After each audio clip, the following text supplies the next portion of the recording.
Ang programang ito ay rated SPG. Striktong patnubay at gabay ng magulang ang kailangan. Maaaring may masiselang tema, lengguwahe, karahasan, sexual, horror o droga na hindi angkop sa Daddy, please. Please, kailangan ko na tulong mo. Pag nakulong si Mami, nakukulong din ako. Kung papayag ang mahal mo, pwede ko siyang tulungan makatakas. Ngayong Lunes, narito na nga ang ating mga pakaabangan. Dahil sa wala na ngang malalapitan itong si Zoe ay isa lamang kanyang naisip kundi ang kanyang tunay na ama na si Doc Carlos Benitez. Tinawagan niya nga ito at pinuntahan at makipagkita nga siya dito. At dito naman na umiyak itong si Zoe at tinatawag na daddy itong si Doc Carlos at nakiusap. Natulungan daw ang kanyang ina dahil kapag nakulong daw ito ay tiyak na makukulong din daw itong si Zoe. At dito naman napayakap din itong si Doc Carlos sa kanyang anak. At dito na sinabi niya kay Zoe na kung papayag daw itong si Moira ay tulungan niya daw itong makatakas.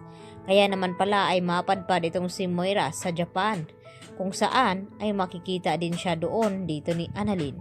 Subalit wala namang kaalam-alam itong si Doc Carlos na nagmamasid nga itong si Harry at nakita ang kanilang ginawa na nagyayakapan ito at nakarecord pa at kinuna ni Harry ng video ang pag-uusap dito ni Zoe at Carlos na kung bakit palihim daw itong nagkikita at nag-usap. At ang nakapagtataka dahil tinawag pa ni Zoe na daddy itong ama ni Harry. At ngayon nga ay wala na nga silang ligtas dahil mapipilitan naman na aminin dito ni Carlos Benitez dito sa kanyang anak na si Harry na may dapat siyang malaman ang tungkol sa tunay na pagkatao ni Zoe.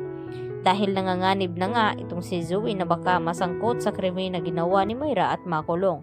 Kaya mas maaga na malaman na rin dito ni Harry na itong si Zoe ay ang kanyang ate at anak nga dito ni Carlos Benitez.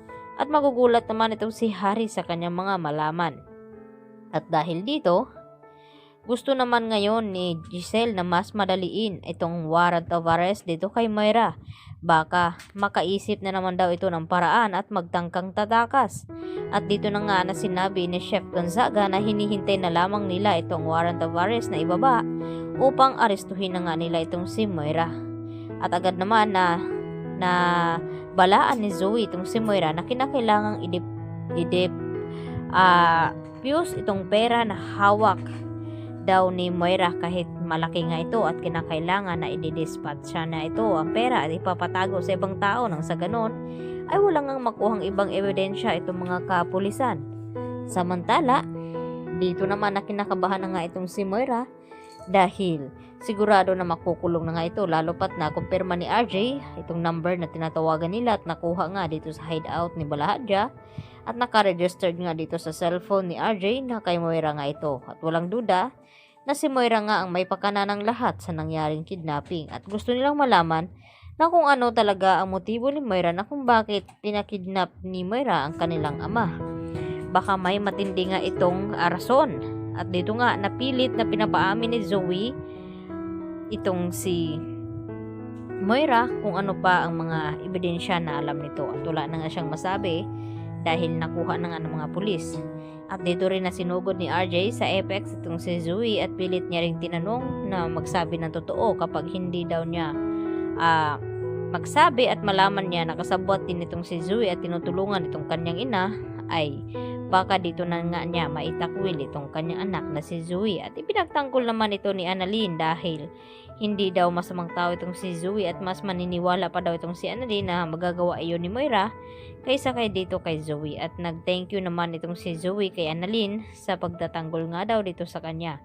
Subalit wala silang kaalam-alam na dawit nga itong si Zoe at siya nga mismo ang nagtulak kay Don Pepe sa bangin. Kaya may malaki ngang kasong kaharapin itong si Zoe kapag nagkataon. Yan po ang aking karagdagang latest update today at maraming pong salamat sa inyong pananatiling panonood dito sa aking munting channel. At sana ay huwag niyo pong kalimutan i-like at i-subscribe ang video na ito na kung ikaw ay maniniwala na malalaman na nga ni Harry ang buong katotohanan sa sekreto na tinago dito ni Carlos Benitez kay Harry at dito sa tungkol kay Zoe. Yan po at maraming salamat at hanggang sa muli. Bye-bye!